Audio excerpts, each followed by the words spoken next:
글로벌하지만 그 로컬하게 우리 동네, 우리 지역 소식을 전합니다. 디테일이 살아있는 생생한 정보들을 전합니다. 놓치기 쉬운 생활 정보는 물론 꿀팁까지 여러분의 내비게이션이 되드리겠습니다. 버라이어티 매거진 동네 발견 시작합니다. 당신의 삶에 질문을 던지다 해시태그 인터뷰. 오늘은 정동욱 대표의 커피 이야기를 만나보고요. 국립경주문화재연구소와 함께하는 문화재발견에서는 남산 탑곡에 위치한 마을불산군의 가치를 재발견해봅니다. 지역민이 사랑하는 진짜 맛집을 찾아가는 시간, 로컬 식객에서는 웨딩 사업가 장기현 대표의 단골집을 소개하고요. 한 주간의 이슈들을 정리하는 주간 동네 경향에서는 포항 지진과 지열 발전의 상관관계에 대해 알아봅니다.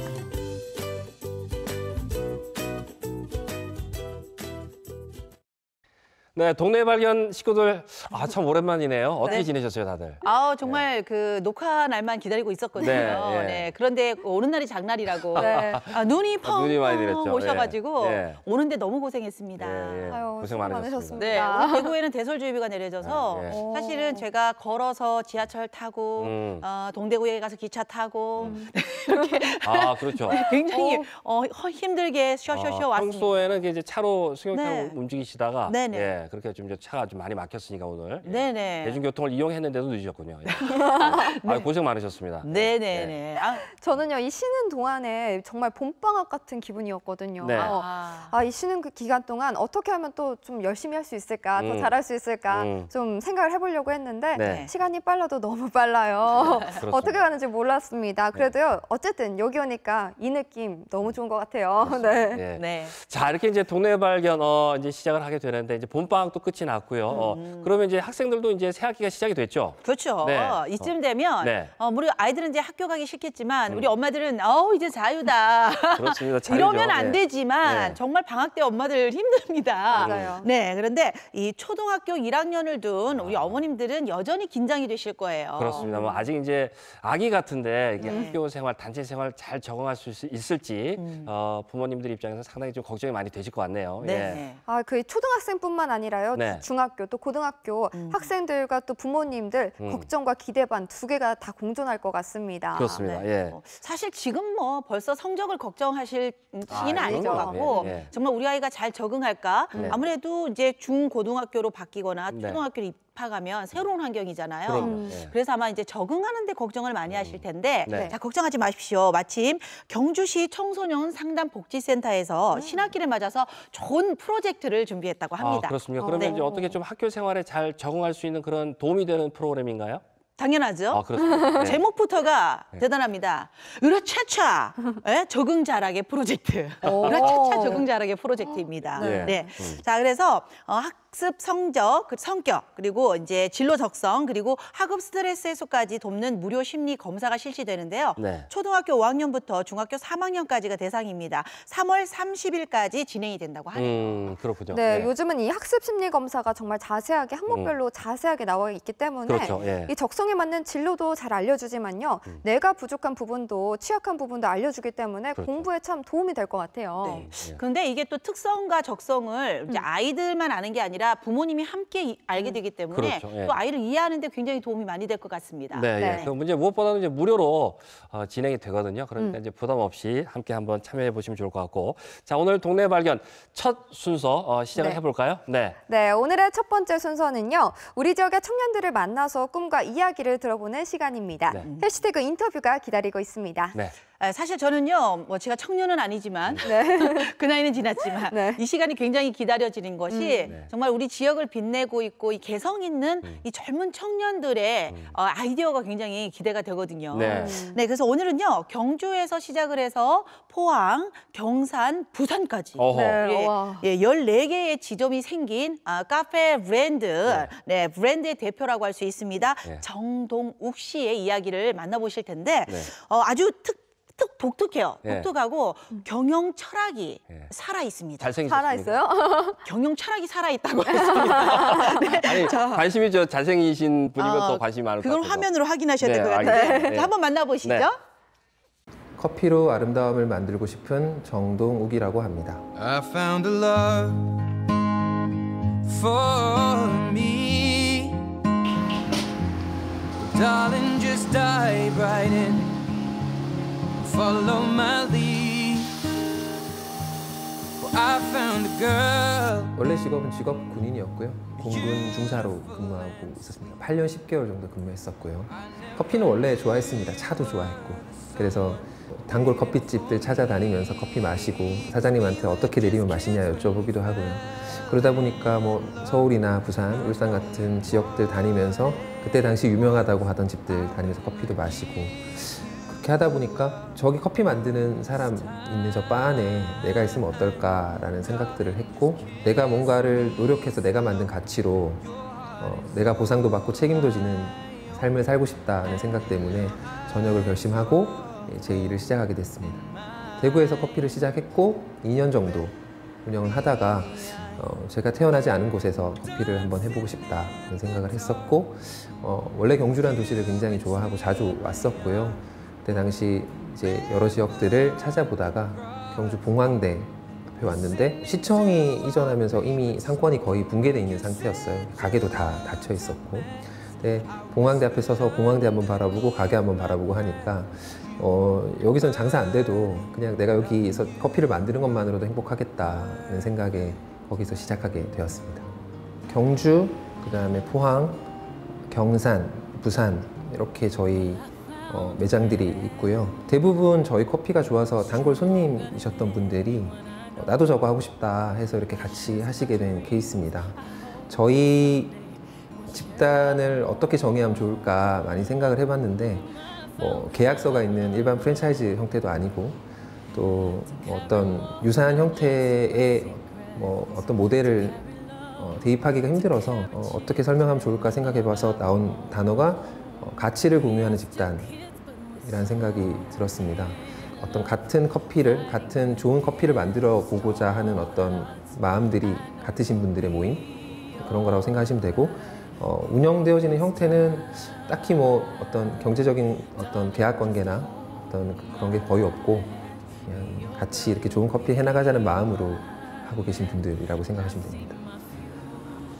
우선 최근에 다른 프랜차이즈 모델들에 대해서 설명을 좀 많이 들어봤어요. 근데 확실히 처음 창업하는데 비용이 너무 과하게 들어가고 운영되어지는 구조나 유통 구조나 이런 것들 고려할 때 창업하시는 분들이 수익을 내거나 어떤 비전을 가지고 가시기가 어려운 구조라는 생각이 많이 들었습니다.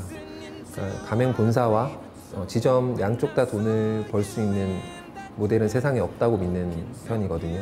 그래서 제가 벌면 지점 사장님이 못 버는 거고 그렇기 때문에 서로 같이 살아갈 수 있는 방법을 고민했던 거고요. 현재 형태를 보면 경주 황성동 사장님은 밀크티 메뉴를 개발하셔서 그런 것들을 같이 공유해서 지점들이 나누고 있고 저희 매장 직원분은 또 디자인을 잘 하시는 분이라 그런 분이 메뉴라든지 어떤 저희 디자인 작업을 같이 해주고 계시고 그래서 서로 자기가 잘할 수 있는 것들을 가지고 우리 공동체의 가치를 더 개발해가고 발전시켜가는 구조 그런 구조로 운영되어지고 있습니다.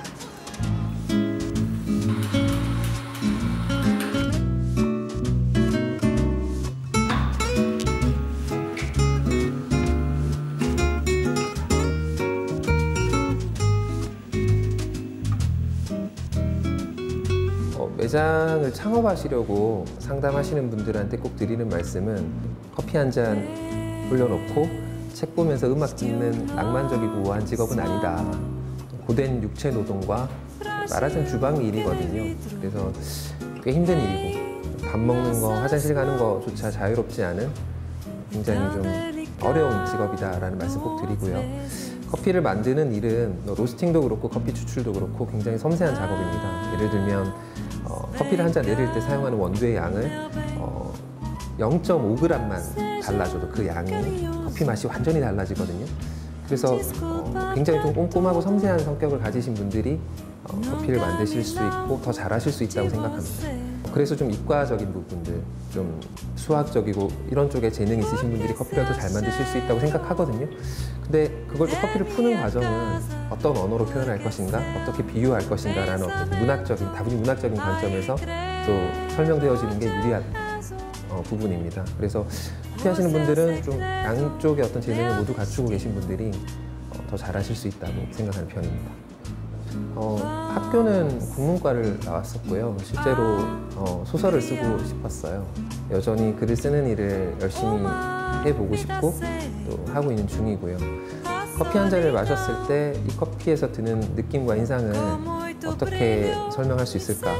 예를 들면 과학적으로 보면 여기는 사과산이, 말산이, 아니면 클로로제닉산이 얼마나 분해가 되었느냐, 농도는 몇 %냐, TDS가 어떻게 되냐, 이런 식으로 설명할 수도 있지만 또 한편으로는 이 커피를 먹었을 때 아름다운 어떤 원피스를 입은 여성이 떠오른다든지, 혹은 그랜드 피아노가 웅장한 어떤 연주곡을 연주하고 있다라든지, 그런 어떤 드는 느낌이나 인상을 이미지로 표현할 수도 있거든요. 근데 어떤 분들은 이런 표현들이 더 이 커피에 대한 어떤 느낌을 인식하시는데 훨씬 더 도움이 된다고 생각합니다.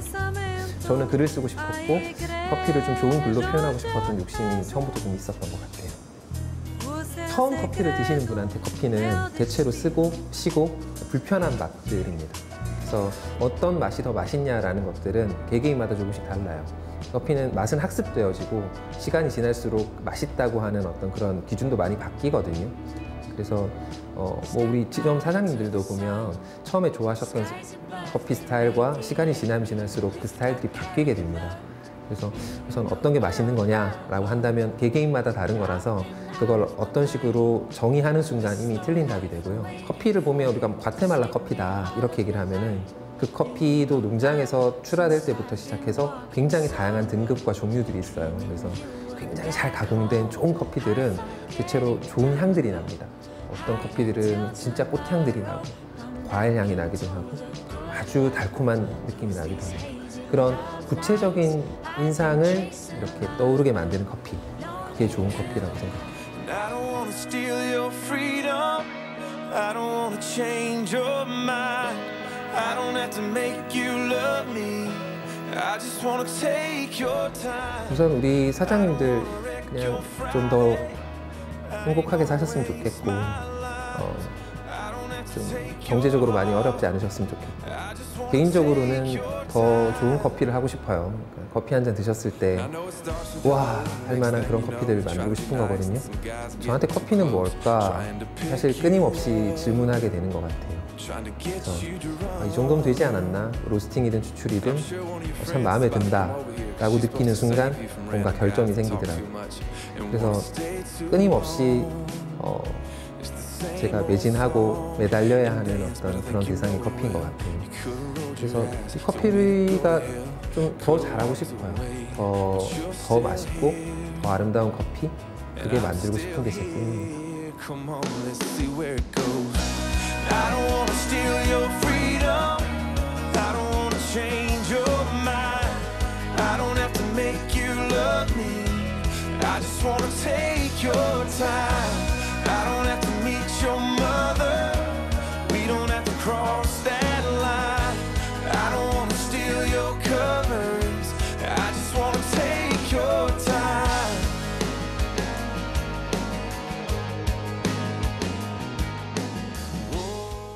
네, 해시태그 인터뷰 커피 공동체를 꾸려가고 있는 정동욱 대표를 만나봤습니다. 말씀을 아주 차분하게 하시는데 네. 이 커피를 만들고 커피를 대하는 태도도 정말 나름대로 어떤 철학이 있습니다만은 또 경영 철학도 상당히 좀 인상적인 그런 분이셨습니다. 네. 그러게 말이에요. 네. 정말 요즘 그 경영하시는 분들에게 우리 배울 점이 참 많은데 저도 좀 깜짝 놀랐습니다. 예. 그러니까 14개의 지점이라고 하니까 사실은 좀 가맹점과 이 어떤 본점 이런 프랜차이즈 개념으로 갑을 관계가 있죠. 돈 좀 버셨겠다 이렇게 생각을 했었거든요. 네.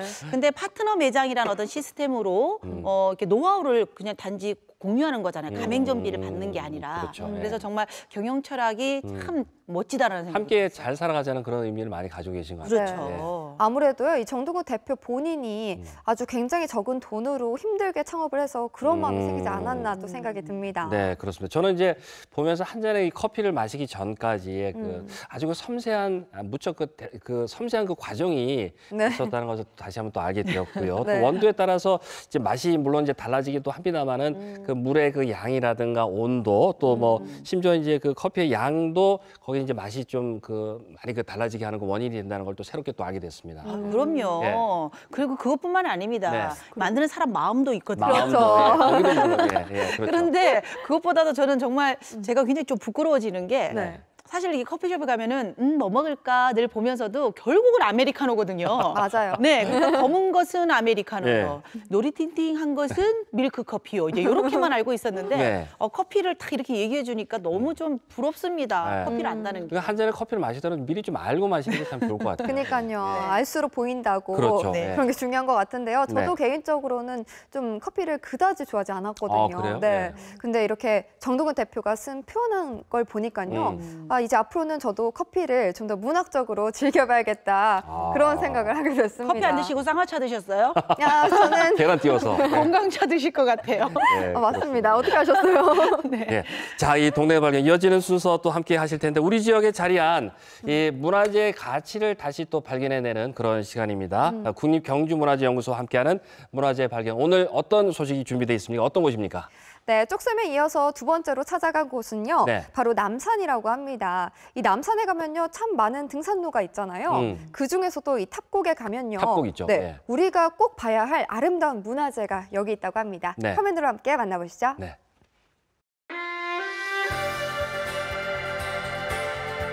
우리의 소중한 역사문화유산, 그 숨겨져 있던 가치와 아름다움을 재발견하고 우리의 일상으로 불러들이는 시간. 국립경주문화재연구소와 함께합니다. 문화재 발견.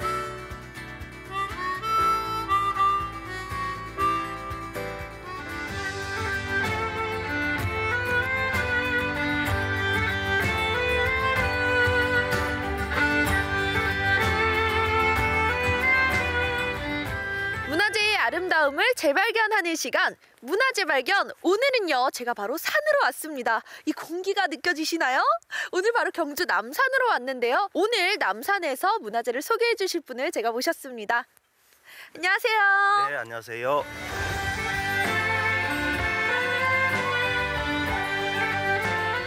네, 저희가 바로 지금 이 남산에 서 있는데요. 제가 남산 하면 문화재들이 많이 있는 곳으로 알고 있거든요. 정말 이곳에 많은 문화재들이 있나요? 네, 경주 남산은 신라 불교 문화재의 보물창고로 불릴 만큼 많은 문화재들이 계곡 곳곳에 분포하고 있습니다. 국보 보물부터 시작해서 세계문화유산으로 등재될 만큼 신라 불교 문화재들이 여러 곳에 분포하고 있습니다. 그럼 오늘 소개해 주실 곳은 어딜까요? 네, 오늘 우리가 갈 곳은 경주 남산 탑곡이라는 계곡에 있는 문화재입니다. 탑곡이요? 그럼 가면은 저 탑 볼 수 있나요? 네, 실제적으로 탑도 볼 수 있지만은 실제로 우리가 오늘 갈 곳은 탑이 조각되어 있는 바위를 보러 갈 것입니다. 진짜 그런 게 있어요? 네, 있습니다. 한번 가보시죠. 네, 그럼 함께 가볼까요? 네. 봄을 맞이할 준비가 한창인 남산에 들어섰습니다. 아름다운 자연과 문화유산이 하나의 풍경으로 자리한 곳. 오늘 남산에서는 어떤 문화재를 발견하게 될까요? 작은 암자 하나를 지나자 이내 오늘의 주인공이 모습을 드러냈습니다. 저기 정말 큰 돌이 있어요. 네, 맞습니다. 저게 바로 오늘의 문화재인가요? 네, 오늘 우리가 갈 곳은 바로 보물 제201호로 지정되어 있는 네. 탑곡 마의불상군입니다. 근데 보니까 이 큰 돌인데 저 높이가 어느 정도가 되나요? 약 5m 이상이 되고 예. 네. 지금 실제로 우리가 보이는 북쪽 면뿐만이 아니라 네. 동서남북에 빼곡하게 불교 도상들이 이미지가 새겨져 있습니다. 사방으로 새겨져 있는 거예요? 네, 그렇습니다. 실제로 30여 개의 많은 불교 문화 유적에 관련된 이미지들이 조각되어 있습니다. 남산에 자리한 수많은 문화재 중에서도 그 가치와 의미가 남다르다는 탑곡 마애불상군. 이 커다란 바위에 새겨진 30여 개의 조각들은 어떤 이야기들을 담고 있을까요? 오늘 그 가치를 재발견해 봅니다. 제가 이렇게 쭉 둘러보니까요. 이게 조각들이 굉장히 정교하게 새겨져 있는 것 같아요. 네, 맞습니다. 이게 조각이 아니라 꼭 찍어놓은 것 같다고 해야 될까요? 탁곡 마의조상군은요, 네. 자연 바위에다가 굉장히 얕은 부조로 조각되었기 때문에 실제적으로 마치 찍은 듯한 어떤 모습을 하고 있습니다. 아, 그리고 지금 여기 많은 이제 뭐 그림들이 보이는데 지금 저는 이게 눈에 띄거든요. 이게 바로 그 탑 맞죠? 네, 맞습니다. 오늘 가장 주인공인 아마 항룡사 9층 목탑을 본떠서 조각한 이미지입니다. 목탑은 쉽게 생각하면 실제 건물이라고 보시면 될 것 같습니다. 실제로 항룡사라는 우리 신라에서 가장 큰 절에는 9층의 목탑이 있었습니다. 그러나 네. 1238년 몽고군의 침략에 의해서 모두 불타버렸는데 네. 그 형태를 알 수가 없었습니다. 그런데 이 탁곡 마의조상군에 새겨져 있는 이 9층 목탑의 이미지를 보고 아는 사람들이 항룡사 9층 목탑을 상상하고 생각해보고 그렇게 기초 자료로서 복원하는데 기초 자료로서 많이 활용하고 있습니다. 실제로 우리가 보문에 가면 네. 항룡사 9층 목탑을 복원한 건물들이 두 치가 있는데 네. 역시 그 건물들도 이 탁곡 마의조상군에 있는 이 9층 목탑의 이미지를 이렇게 참고해가지고 만들어졌다라고 보시면 될 것 같습니다. 그럼 그 목탑의 높이도 지금 여기 새겨진 거와 같나요? 실제적으로는 그렇지는 않고 항룡사 9층 목탑은 약 높이가 80m라고 기록되어 있습니다. 지금 이 돌이 5m인데 80m요? 네, 그렇습니다. 그렇기 때문에 네. 그 항룡사 9층 목탑을 축약해서 이렇게 부조로 조각했다라고 보시면 될 것 같습니다. 천천히 바위를 둘러보면 독특한 그림들을 찾아볼 수 있는데요. 여러 부처와 보살들, 스님의 모습들은 다른 곳에서는 잘 볼 수 없는 이미지라고 합니다. 통일 신라 시대의 역사와 문화, 그리고 불교 미술이 이 바위에 모두 담겨 있죠. 근데 저기 보이는 저 애기 동자 같은 건 뭐예요? 네, 저 재밌죠? 네. 저거는 신라 당시의 스님의 모습입니다. 스님이요? 네. 근데 저는 어떻게 스님인지 잘 모르겠어요. 스님이 네. 양탄자를 깔고 앉아 있는 모습입니다. 저 네모난 게 양탄자예요. 네, 그렇습니다. 네네. 그리고 손에 무언가를 들고 네네. 있죠. 저거는 손잡이가 달려 있는 향로입니다. 그래서 향로를 여기 앞에 계신 네. 부처님께 공양하는 모습이라고 보시면 될 것 같습니다. 스님의 모습이라고 네네. 알 수 있는 것은 머리가 저렇게 삭발한 모습이시죠? 아니 조각으로 딱 저렇게 해놔도 삭발한 게 딱 보이네요. 네, 맞습니다. 그래서 굉장히 생동감 있는 조각이라고 보시면 될 것 같습니다. 마애불상군의 주변에서는 기와 조각들이 발견되기도 했는데요. 이를 통해 비를 막아주는 처마가 있었을 것으로 추정이 되기도 합니다. 또 바위의 뒤쪽으로 가면 앞에서 본 것과는 다르게 좀 더 뚜렷한 모양의 조각들이 있더라고요. 바위의 앞면과 조각 형식이 달라진 이유가 궁금했습니다. 선생님, 이쪽으로 오니까요. 조각들이 더 깊게 새겨진 것 같아요. 네, 맞습니다. 이쪽이 바로 남쪽이 되는데요. 아마 신라 당대에는 네. 이 불교 유적의 가장 정면이 되는 곳입니다. 그래서 아마도 이곳에 출입 시설이 있고 네. 이곳으로 들어와서 예불을 할 수 있는 그런 어떤 방향 배치가 되지 않았을까. 그렇기 때문에 이곳을 조금 더 고부조로 조각하지 않았을까라고 생각해 볼 수 있을 것입니다. 선생님, 근데 저 탑도 특별한 사연이 있다고 들었거든요. 어떤 사연인가요? 네, 맞습니다. 지금 세워져 있는 탑은 3층 석탑인데요. 네. 실제적으로 얼마 전까지만 하더라도 여기 주변에 다 흩어져 있었던 탑재들을 모아서 최근에 세워진 탑입니다. 그래서 곳곳에 네. 보면 주변에 흩어져 있었던 탑재들이 다 완벽하지 않아서 새로 조각한 탑재들도 확인할 수가 있습니다. 3층 석탑과 마애불상군을 보면서 신라시대 불교 미술의 아름다움을 느낄 수 있었는데요. 바위에 새겨진 조각의 섬세함과 아름다움, 그 속에 담긴 역사 문화적 가치를 꼭 한번 직접 만나보셨으면 좋겠습니다. 오늘 이렇게 둘러보니까요. 이곳을 보면 신라 불교 문화를 약간 요약을 해놓은 그 버전이라고 할까요? 네, 맞습니다. 제가 오늘 추천한 이유도 바로 그것에 있습니다. 네. 이 경주 남산 탑곡에 오면 신라 불교 문화를 총체적으로 볼 수 있는 집약체라고 보시면 될 것 같습니다. 저 오늘 많이 배운 것 같은데요? 네, 많이 배우셔서 잘 아시네요, 이제. 푸르마르 새싹들과 봄꽃들, 그리고 새소리가 반겨줄 3월의 경주 남산. 트레킹하기에도 좋은 탑곡에 올라 바위에 새겨진 신라인들의 이야기를 만나보시는 건 어떨까요? 문화재의 발견. 오늘은 남산 탑곡 마을불상군의 가치를 재발견하는 시간이었습니다. 네, 잘 만나봤습니다. 신라 불교 미술의 그 집약체라고 이제 소개를 해주셨는데 경주 남산 탑곡에 있는 마을불상군을 함께 만나보셨습니다. 네. 저도 정말 깜짝 놀란 게요. 저렇게 그 산 안에 저렇게 멋진 곳이 있었구나. 그렇죠. 그러니까 사실 그 갓바위라는 데는 굉장히 네. 좀 많이 올라가야 되기 때문에 아이들하고 가기 조금 힘든 게 있거든요. 근데 여기는 탑곡 주차장에서 10분, 도보로 10분 거리니까 네. 아이들하고 손잡고도 가볍게 뭐 갈수 있죠. 등산이라고도 하기도 그렇죠. 네. 나들이 삼아서 가가지고 또 우리 역사를 또 아이들에게 보여줄 수 있고 참 좋은 명소인 것 같아요. 주말에 가면 네. 참 좋아요. 네. 예. 이게요, 근데 그 황룡사 구층 목탑뿐만이 아니라 네. 총 30개의 조각이 저 큰 바위에 담겨져 있다고 해요. 예. 아마 저 조각을 하나하나 찾는데도 재미가 쏠쏠하지 않을까 그럼요. 참 싶습니다. 대단한 것 같습니다. 그래. 예, 예. 근데 저는 참 내내 보면서 좀 안타까웠던 게 저분들이 얼마나 춥고 얼마나 바람에 깎이실까.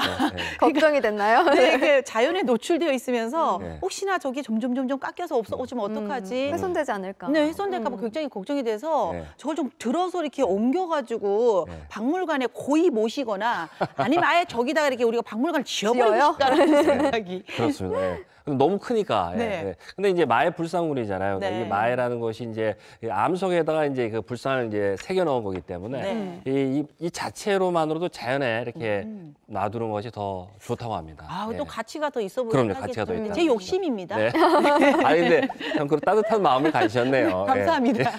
그리고 걱정하실 네. 게 없는 게요. 이 문화재청에서도 보존과 또 관리에 철저하게 준비를 하고 계신다고 합니다. 네. 관리를 하고 계신다고 하니까요. 이제는 남산을 찾는 우리가 또 문화재를 관심을 갖고 지켜보는 일만 남은 것 같습니다. 그렇습니다. 예. 네. 자, 이제 정말 이제 봄날 따뜻해지면은요, 이 남산 가셔가지고 수많은 정말 이야기와 그리고 불교의 아름다움이 어우러져 있는 마의 불상군을 꼭 한번 만나보시기 바라겠습니다. 네, 예, 국립경주문화재 원연구소와 함께하는 문화재 발견. 예, 다음 시간도 여러분 기대해 주시기 바라겠습니다.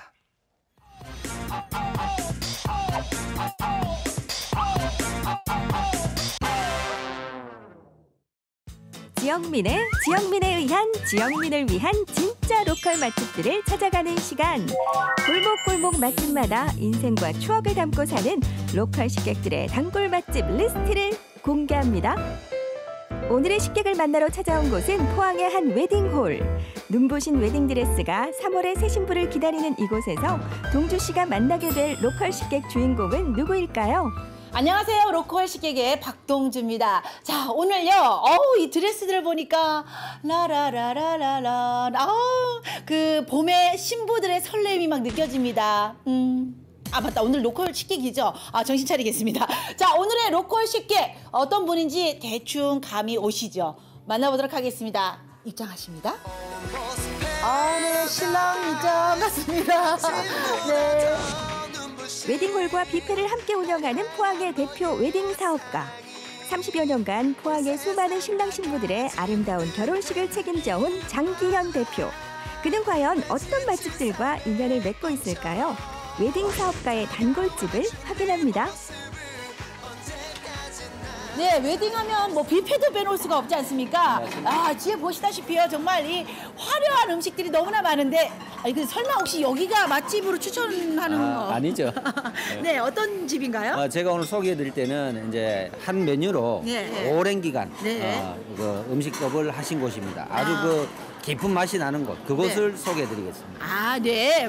물론 늘 맛있는 걸 드시겠지만 또 본인이 개인적으로 즐기는 예. 맛집을 오늘 소개해 주신다고 합니다. 자, 그럼 오늘의 로컬 식객이 추천하는 맛집 지금부터 가보도록 할까요? 로컬 식객의 첫 번째 추천 단골집은 누구에게나 친근하고 익숙한 메뉴인 짜장면 전문점. 어찌 보면 흔한 메뉴인 짜장면에 어떤 이야기와 맛이 숨어 있기에 로컬 식객이 사랑하는 단골집이 됐을까요?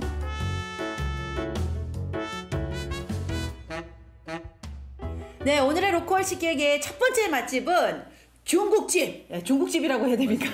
네, 근데 반점. 반점. 네. 안에 들어와봐도요, 정말 전형적인 그 옛날에 그 시골에 있는 그런 네, 중국집 같다는 느낌이 드는데, 이 집을 소개하신 이유가 있다면 어떤 게 있을까요? 일단은 오래됐고요. 네. 30년 이상 됐죠. 야, 이게 네. 이게 사장님의 요리 솜씨가 30년. 네. 제가 온 지는 한 20년 이상 단골이 됐어요. 중요한 건 맛이 20년 전이나 지금이나 변함이 없다는 거죠. 네.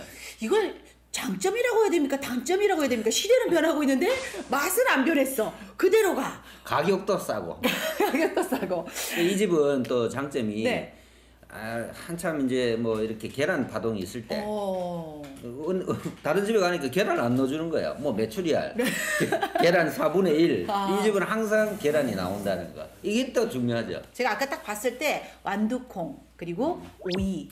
계란. 정말 옛날에 그대로 레시피예요.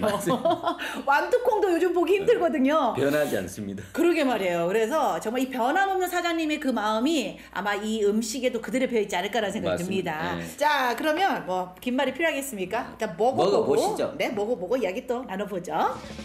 윤기 흐르는 짜장 소스 품고 호로록 거침없이 들어가는 면발. 보기만 해도 군침이 절로 도는데요. 퓨전 중국 요리의 화려한 인테리어 자랑하는 중식당 많고 많지만 추억의 레시피 그대로. 어린 시절 특별한 날에만 먹던 바로 그때 그 맛이 그립다면 적극 추천합니다. 예, 정말 이걸 그릇을 들고 먹을 만큼 맛있죠? 네, 한 그릇 뚝딱 비웠습니다. 자, 이게 정말 먹어보니까요. 예전에 먹던 그 졸업식 때 먹었던 그 맛이 정말 그대로인 것 같아요. 그대로입니다. 예. 비주얼만 그대로가 아니라 맛도 정말 그대로인 것 같아요. 완두콩, 계란, 네. 그다음에 오이. 그렇죠. 그게 아직 그대로 있다. 예, 마지막에 보니까 돼지고기 골라서 드시더군요. 돼지고기 먹는 거만.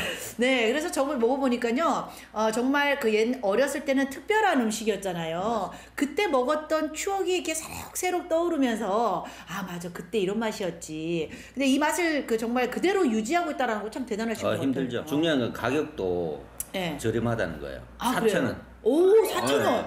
야, 착한 가격입니다. 요즘 5,000원 커피도 4,000원 하는데. 4,000원 짜장면 집이 잘 없더라고요. 보니까. 사실 그 없던 시절에 먹던 음식들이 보면은 좀 사실 뭐 특별한 맛이라는 것보다는 그냥 그 당시에 먹었던 추억의 맛이 있어라는 게 있을 것 같습니다. 자, 하여튼 20-30년 정도 전에 그 짜장면, 옛날에 그 짜장면 맛을 즐기고 싶다면 적극 추천하고 싶습니다. 맞습니다. 네. 추억의 짜장면. 그렇죠. 최고입니다. 네. 자, 이제 제가 오늘의 그 로컬 식객의 맛집을 한 줄로 표현해 보도록 하겠습니다. 옛날 짜장 드시고 싶으세요? 지대로입니다. 한번 와보세요. 마음에 드셨나요? 최고입니다. 네. 저렴한 가격에 추억까지 소환하는 맛. 옛날 짜장면을 추천합니다. 로컬 식객 장기현 대표의 두 번째 맛집. 김이 모락모락 나고 있는 커다란 가마솥을 보니 감이 온다 감이 와. 오랜 시간 푹 구워낸 사골뼈로 깊은 맛을 자랑하는 설렁탕을 소개합니다.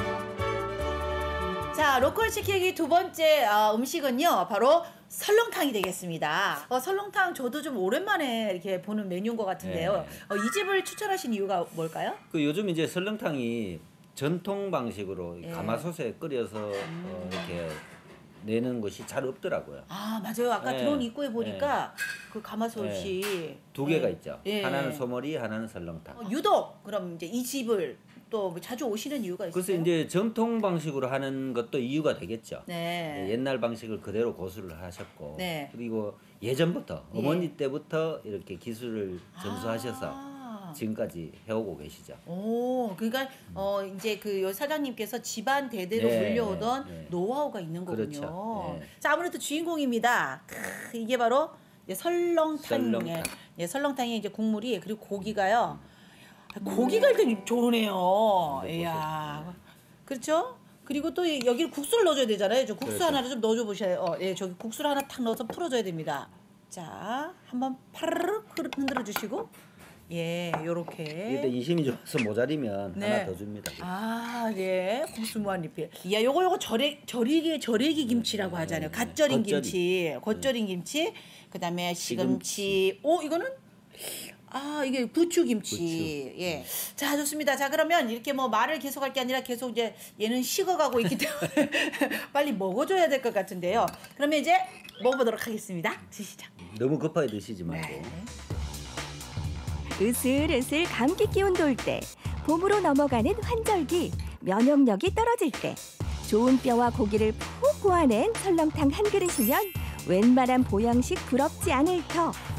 6시간씩 3번을 우려내 만든다는 설렁탕은 깊고 진한 맛으로 한 번, 꽉 찬 영양분으로 2번 만족시킨다. 이제 국물을 그냥 들고 마시고 나니까요. 맛있죠? 제가 이 한약 한 잔을 먹은 듯한 느낌입니다. 속이 시원하고. 예. 자, 그런데 이게 먹어보니까 이게 끝맛이 굉장히 담백하게 깔끔하게 끝나는 것 같아요. 약간 단맛은 조금 없을 거예요. 왜냐하면 이 집에 또 장점이 네. MSG 조미료를 넣지 않는다는 거예요. 가공적인 어떤 맛을 내기 위해서 뭔가 첨가하지 않는 거군요. 전혀 넣지 않죠. 국물이 뜨는데 진짜요. 이게 뻑뻑한 느낌 있죠. 진하다는 얘기입니다. 진한 느낌이 들더라고요. 자, 설렁탕 이제 가격도 중요합니다. 왜냐면 뭐 부담스럽잖아요. 주머니가 요즘. 설렁탕 가격이 제가 알기로는 11,000원. 아, 여기 11,000원. 단 고기가 엄청나게 들어가 있죠. 예. 저도 아까 사실 먹으면서요. 찍어 먹기도 하고 같이 먹기도 했는데 점심 드시면 저녁 안 드셔도 됩니다.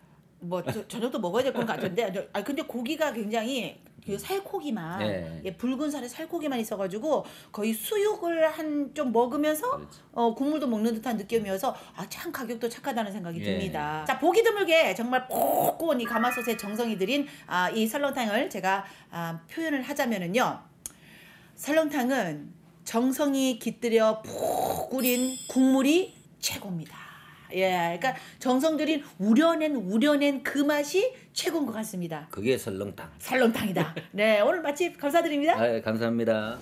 조미료 없이도 중독되는 깊고 진한 국물 맛, 정성으로 우려낸 설렁탕을 추천합니다. 옛날 짜장과 설렁탕, 흔하지만 그래서 더 맛집을 찾기 어려운 메뉴들인 만큼 오랜 세월 지역민에게 사랑받는 이유를 직접 확인해보는 건 어떨까요?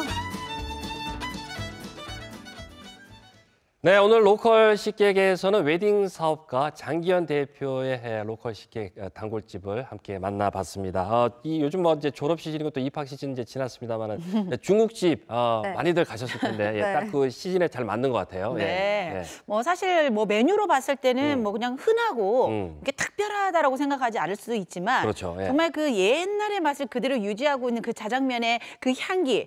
지금 저는요 지금 영상을 보면서도 군침이 막 돌죠. 계속 그 냄새가 막 나는 느낌이 드는 거예요. 정말 부러웠습니다. 정말 그 30년 전통의 내공이 그 맛에 이제 잘 들어가 있는 것 같은데 저도 이제 보면서 정말 그 예전 시절도 생각이 나고 막 군침이 막 돌던데 그 완두콩이라든가 오이 채 썰어 넣은 거 또 계란 이제 삶아서 반으로 이렇게 쪼개서 올려놓은 거. 김수민 아나운서는 잘 모르시죠? 네, 저는 예, 잘 몰라요. 잘 모르는데요. 개인적으로 짜장면 너무 좋아하기 때문에 간짜장, 쟁반짜장 좋아하거든요. 쟁반짜장. 그런데도 영상을 보니까요, 옛날 짜장 안 먹어봐도 참 맛있어 보입니다. 그렇죠. 네, 이렇게 보니까요, 이 짜장 소스, 이 유윤기 면발에 유윤기 보이시나요? 그럼요. 너무 말을 잊지 못할 것 같아요, 지금까지. 너무 침이 넘어가서 혼났습니다. 그러니까 아무래도 이제 말씀하신 것처럼 이제 지금의 어떤 젊은 층들은 이제 퓨전으로 많이 즐기잖아요. 그래서 정말 옛날의 그 맛을 좀 느끼기는 좀 쉽진 않을 겁니다. 근데 아마 이 집에 가시면은 야, 맞아, 우리 어렸을 때 먹었던 그 짜장면 맛이야. 이런 추억을 아마 느끼실 수 있을 것 같고요. 짜장면도 짜장면이지만 근데 짜장면은 그러니까 짜장면이 낫네요. 네, 짜장면도 괜찮습니다. 옛날 짜장면이라고 해야 될 것 같아요. 그 보셨죠? 그 가마 처음에 들어갈 때 솥 이렇게 보셨잖아요. 정말 거기에 막 푹 구워내는 그 시간도 굉장히 많이 걸리고요. 그래서 국물이 정말 제대로였었거든요. 그리고 고기가 보통 우리가 설렁탕, 특히 왜 결혼식장 가서 한번 설렁탕 먹어보셨어요? 고기가 많이 안 들어가죠. 고기가 한 2개 정도가 그 살코기 턱턱턱한 거. 근데 여기는 정말 그 살코기인데도 그 불그스름한 그 고기 있잖아요. 부위가 달라, 부위가. 그게 달라요? 거의 뭐 수육을 먹는 수준. 너무 맛있었어요. 그런데 너무 이제 부러워요. 그 전에는 그 별점 평가를 하셨잖아요. 네네네. 이번에 이제 한 줄 평으로 바뀌었네요. 그러게요. 제가요 정말 이 맛집을 하면서 로컬 식객을 하면서 너무너무 죄송한 게 정말 우리 로컬 식객들이 나름은 아끼는 집을 소개를 해주시는데 네. 제가 감히 평점을 준다는 게 좀 사실은 죄송했고 근데 어딜 가나 거의 4.8, 4.9였잖아요. 의미가 없더라고요. 예. 다 맛있으니까. 예. 그래서 그냥 제가 개인적으로 느꼈던 이 맛의 느낌을 한 줄의 평으로 이렇게 아름답게 표현하기로 했습니다. 아, 예, 잘하신 것 같아요. 네, 예, 예. 그래서 이 박동주 씨의 한 줄 추천평 네. 앞으로도 좀 많은 기대 부탁드립니다. 네, 잘 만나봤습니다. 자, 이번 순서는요, 한 주간 우리 지역 핫 이슈들만 모아서 전해드립니다.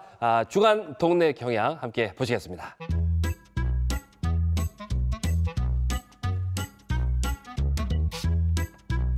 주간 동네 경향 첫 번째 소식입니다. 지난 2일 경북 지역 곳곳에서는 정월대보름 행사가 열렸는데요. 이번 행사에서는 지난해 지진 피해를 입은 시민들의 안녕을 기원하는 바람이 더해져 더욱 뜻깊은 행사로 진행됐습니다.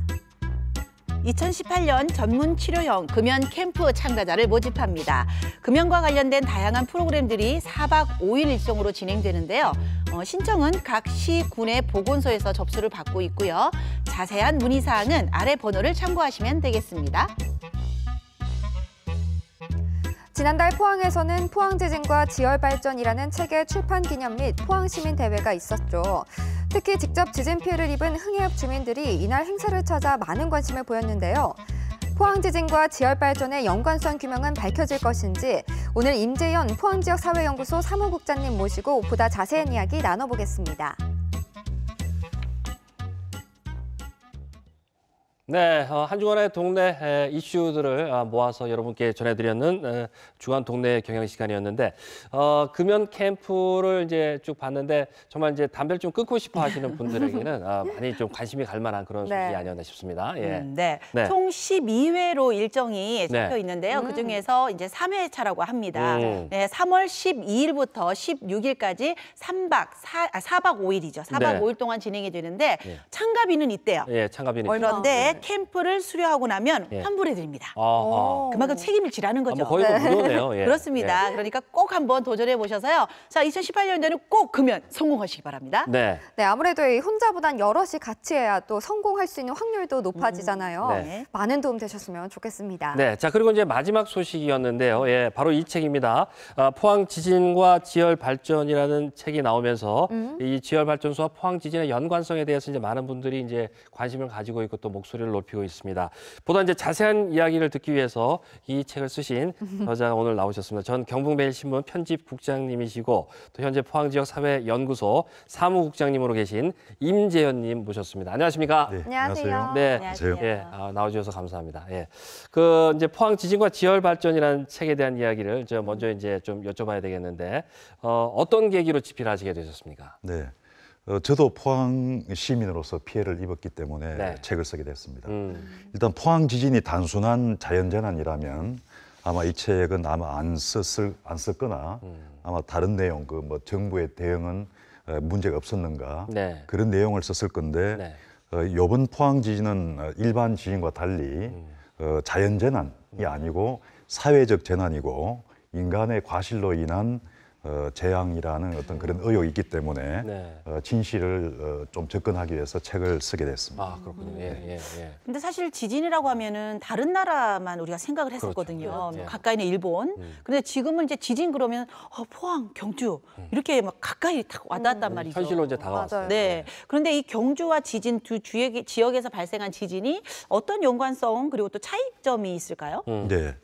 일단 자연적 지진이라는 것은 일단 공통점이 있습니다. 지진은 일단 그 단청이 부딪히면서 거기서 이제 지진이 발생합니다. 그거는 경주 지진과 포항 지진도 같습니다. 근데 포항 지진은 이제 차이가 뭐냐 하면 포항의 어떤 단청, 약한 단청 거기에 힘이 있는 데다가 그다음에 경주 지진에서 전달된 그 힘이 거기 다시 또 힘을 가하고 거기다가 지열발전소에서 땅에 강력한 89 메가파스칼이라는 강력한 수압이 단층을 건드리면서 방화세 효과를 했다. 그런 유발진이라는 그런 의혹이 있습니다.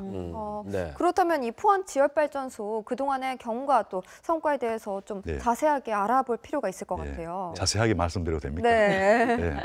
일단 이 사업은 김대중 정부 시절에 추진됐습니다. 그러다가 한 10년 동안 공백이 있었습니다. 그리고 2010년도 10월 달에 이명박 정부 시절에 네. 이 사업이 넥스지오라는 업체가 선정됐습니다.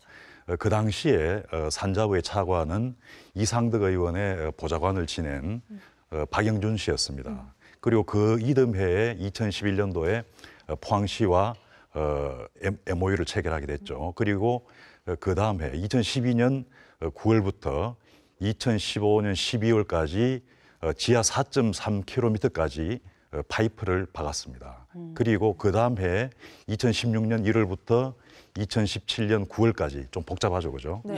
예, 1년 8개월 동안에 물을 강력한 수압으로 지하에 물을 주입했습니다. 그리고 있다가 불과 2개월 후인 11월 15일, 작년 11월 15일 날 5.4 지진이 발생했고 또 얼마 전에 2월 11일 날 4.6 지진이 네. 또 발생한 겁니다. 그렇군요.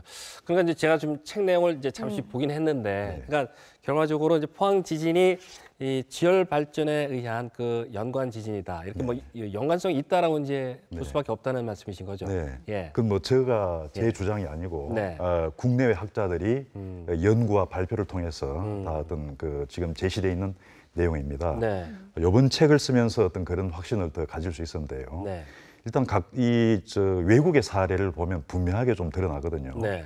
뭐냐 하면 전 세계에서 포항과 같은 지열 발전을 하는 방식의 국가는 프랑스, 그다음에 미국, 독일 세 나라입니다. 예. 근데 이 나라들도 지열 발전소를 만들거나 그다음에 가동하는 과정에서 미소 지진이 다 발생했거든요. 네.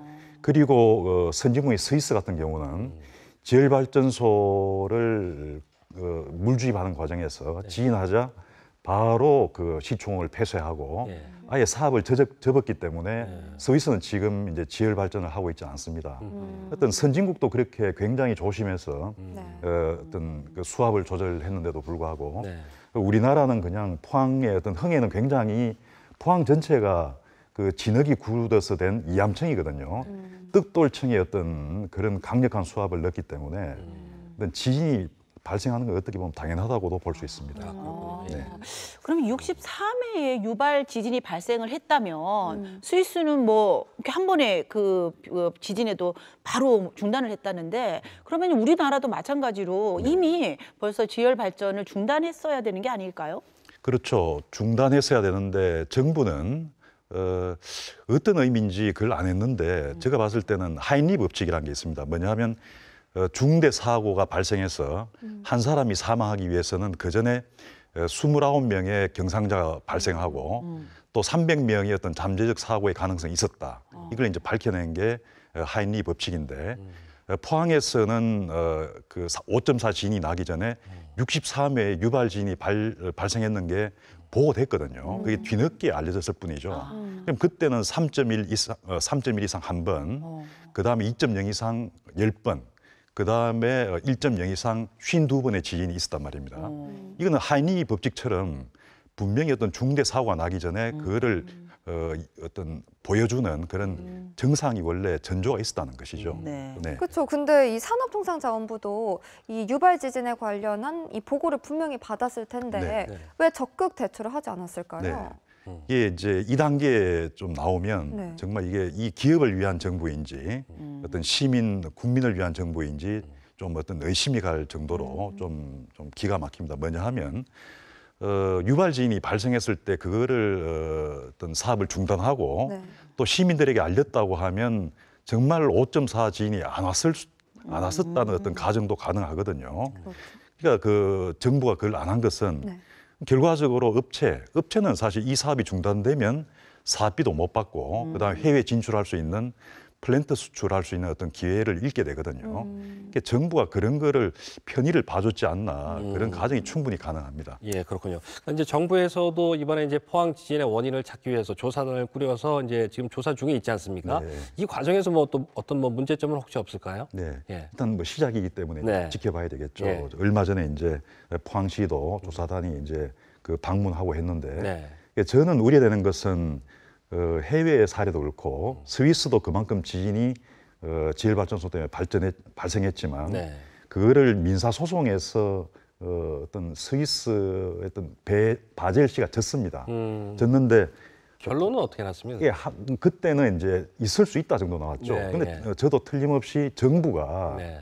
용역비를 지급하는 어떤 상황에서 과연 다국적 조사단이라고 하지만 네. 소송을 유발할 수 있는 그런 정부의 책임이 있다고 명확하게 그렇게 하지는 않을 것이다. 따라서 어떤 포항 시민들은 뭐 1년이 더 걸릴지도 모를 어떤 지열발전소 원인 조사를 기다리기 전에 일단 정부의 어떤 63회 지진을 알리지 않은 것은 명백한 책임이거든요. 네, 그게 참 궁금하더라고요. 네, 그거를 어떤 네. 포항 시민들은 적극적으로 지적할 필요가 있다 그랬습니다. 네네. 예. 뭐 어쨌거나 이제 포항 시민들이 피해를 굉장히 많이 입었잖아요. 그러다 보니 뭐 정부도 정부지만 일단 포항시에서도 사실 어떤 이 지진에 대해서 좀 자유로워질 수는 없을 것 같거든요. 네, 예. 아무래도 좀 고민이 많으실 것 같은데. 네. 네.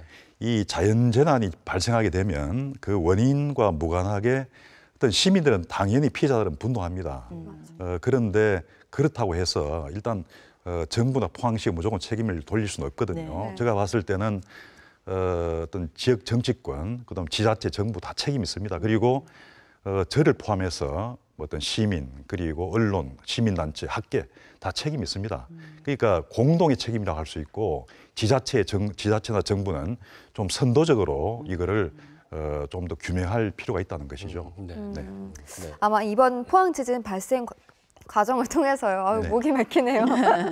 네, 분명 우리가 잊지 말아야 할 교훈들도 있을 것 같은데 네. 네, 사무국장님은 어떻게 생각하시나요?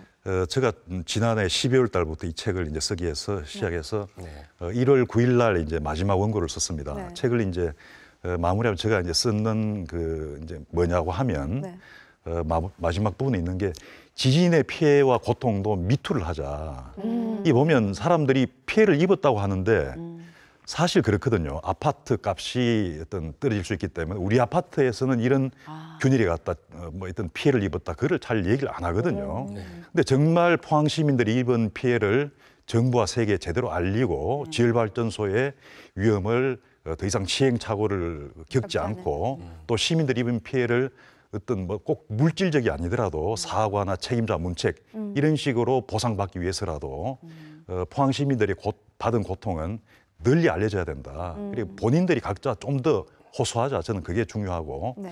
또 이참에 어떤 지역에서 일어나는 그런 이런 시설들 또 지역의 현안들을 포항 시민들이 좀 더 관심을 갖고 미리미리 지켜봐야 된다. 그게 교훈이라고 생각합니다. 예, 네. 그렇습니다. 정말 그 지진 피해로 아직까지도 많은 분들이 고통을 받고 있습니다.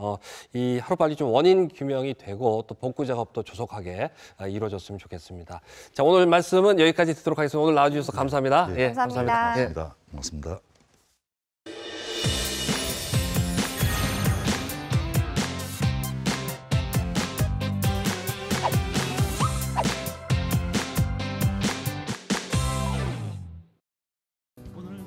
시청자가 발견한 우리 동네 소식들 만나봅니다. 이승열 님이 발견해주신 맛집인데요. 환호공원에 위치한 분식점입니다.